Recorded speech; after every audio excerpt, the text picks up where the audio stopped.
Smelly book, smelly book, why am I sniffing you? Smelly book,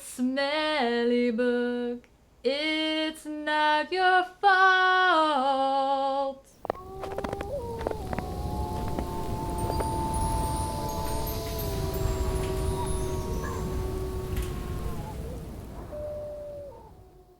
What up, nerds? My name is Leslie. Welcome to the Nerdy Narrative, a channel where I like to talk about all sorts of bookish related things in the science fiction, fantasy, horror, and manga genres. So today's episode of fun is going to be my weekly reading wrap up. What I read, what I am reading, and what is next on deck. Man, it feels good to be back in the world of manga. My library finally delivered the volumes for the series Ouran High School Club by Bisco Hattori.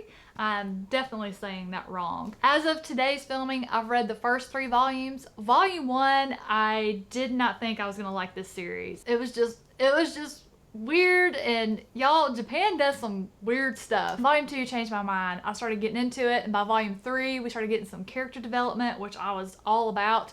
The art is just gorgeous. I'm just absolutely loving what this author is doing with this series right now. So far in the past, all I've read was shonen, and this is my first foray into the shoujo manga.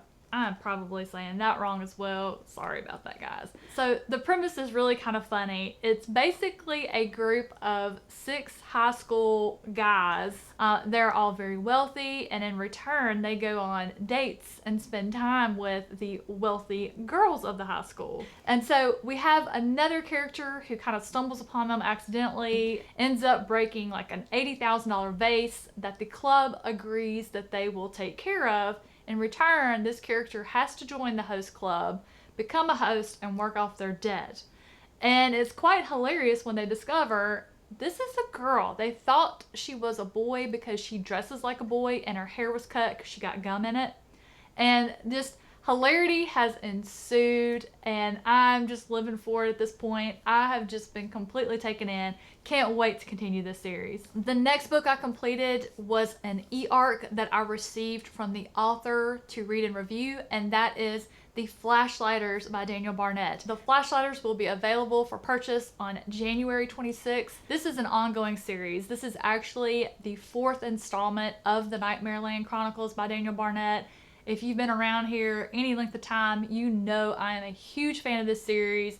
This book was absolutely no exception to my high expectations for this series. So the Nightmareland Chronicles is a post-apocalyptic horror of what happens the day that the sun went out, just disappeared, night has fallen, and just what humanity devolves into as a result. And book 4 is just a continuation of some of our characters that we have met, and a new element has been introduced into the story. And then we get some up close action with some previously introduced elements that I just found absolutely wonderful. At this point though, I am going to say the book 3, Sleepwalking, is still my favorite in the series so far. There was just something special about Sleepwalking. The last book that I read for the week is The Only Good Indians by Stephen Graham Jones.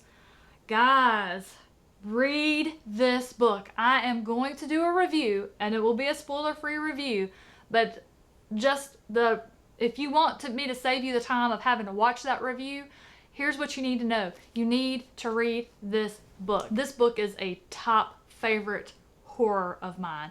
At no point did I ever know where it was going or what was going to happen next, and what did happen is my mind was blown. I immediately wanted to reread it. I can't wait to reread it again. This guy went to the top of my list in priority as far as I'm going to read everything he has.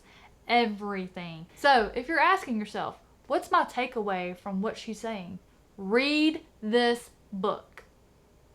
Alright, So that takes care of everything that I read. Let's talk about what I'm still reading. I am still making my way through Gardens of the Moon, book 1 in the Malazan series by Stephen Erickson. This book has just been an absolute joy. I have had the best time reading it. I'm reading 1 chapter a day. It's been increasingly hard to just keep it to 1 chapter. You know, Erickson doesn't waste words. Everything needs to be noticed. And I've just referenced back and forth through the book as I've read it. It deserves to be read in piecemeal. It does. But it's so good that you just want to hurry. I mean, I just want to binge this book. But I also don't want to mess up just the overall experience that I'm having with it. It has been a phenomenal journey so far. One of my friends, Jai, was telling me he's already into book 2, that the prose is even better, the book is even better. I am absolutely dying to get into that one already. This is a series I regret not having picked up sooner. And so safe to say, I've just absolutely been enjoying this book. I think I only have about 140 pages left to go. And just sitting here with it in my hand, I just have this huge desire to shut up talking, open it up, and get to reading. The pull of this story with me is just amazing. So the next book I've been slowly making my way through this month is Dostoevsky's Crime and Punishment. This book is insane. My experience reading this is just hard to describe. I'm either laughing or going, what the hell, or I'm just on the edge of my seat, like, please just let this all come to a head already. It's just, in my mind, this plays out as a black and white, just comedy sitcom show. This one I typically read a couple of chapters a day, and it's just, this is a book you really just need to experience for yourself. So if you've read it, you know exactly what I'm talking about. We've had a really good time discussing it over in the Literary Discourse Discord. I'll have that linked in the description box down below. So if you've read it, or you are reading it, or you want to read it, come by and join in on the fun over there. But yeah, this one is just crazy. So I think I have about 200 pages to get through before the end of the month. I don't think I've ever looked forward to a conclusion of a book so much. Not because I'm not enjoying myself, but because I need the torment of certain events to come to a head. I just need it to be said. I just need it to be said. And then I'm also still working on my little Drabble collection, Scattered Little Pieces by Wayne Finland. Still absolutely enjoying it. Drabble are stories that are exactly 100 words long. So that in itself just seems to me very difficult to do, because the story needs to have a beginning, a middle, and an end. You need to go somewhere with it. And the way that Wayne accomplishes this is so fun. They're not just all one type of story. You've got funny stories, heartwarming stories, sad stories, and stories exploring things that you probably were better off not knowing. But I have quite grown to enjoy reading a few of these before bed at night. So I'm gonna be sad when I'm done with this collection. I think I only have 20 stories left, so the end is nigh. And then the other book that I started last night is The City of Stairs by Robert Jackson Bennett. I literally just started it. I only read chapter 1, and it opened up in a courtroom. From what I can gather, we have a group of people who were once very, very powerful, but now they have been just knocked down, and they're being ruled by another group of people. And the ones that have been downtrodden, they're no longer allowed to actively worship their gods or their religion.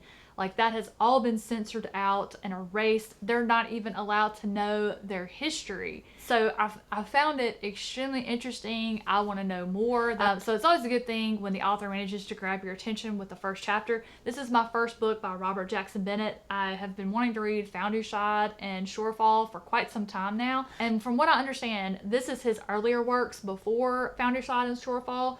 So I thought, what better way to get an idea for if I'm going to like this author than reading his earlier work. And because the opportunity was afforded to me because it is the Shelf Space Book Club pick for January. Okay, so we got what I read and what I'm reading. Let's talk about what I'm going to read next. So once I finish City of Stairs, I'll finally be diving into Elantris and hopefully have enough time to get into The Arcanum Unbounded and read The Emperor's Soul, which takes place, I believe, in the same world as Elantris, but they don't actually have anything to do with each other other than that. I believe. I could be wrong because I haven't read them yet, but that's just the general idea that I picked up from a few other booktube videos that I saw. But I'm really looking forward to this. I've had quite a bit of a break from Brandon Sanderson's writing. For the better part of last year, I pretty much had something going by Brandon Sanderson the entire time. Between the Stormlight Archives, Edge Dancer, Dawnshard, and Warbreaker, I had something going. So after I finished Rhythm of War in December, I decided I needed a bit of a break. So I took a few weeks off and didn't read anything Sanderson. Now I'm ready. I'm thirsty again. So I'll be hitting this one next. And that is a wrap on everything I did reading wise last week. It was a great week. I'm enjoying everything I'm reading. I've just picked some amazing reads to start the year off with. I've been enjoying reading all of them. I'm enjoying everything that I have coming up next. You just can't ask for more than that. How about you guys? What have you been reading lately? Anything out there that's just knocked your socks off that I need to hear about? Let me know down below. Thank you so much for watching and spending a little time with me this morning. I hope your morning has gotten off to a good start, and I hope you have a fantastic rest of your day, and I'll see you soon.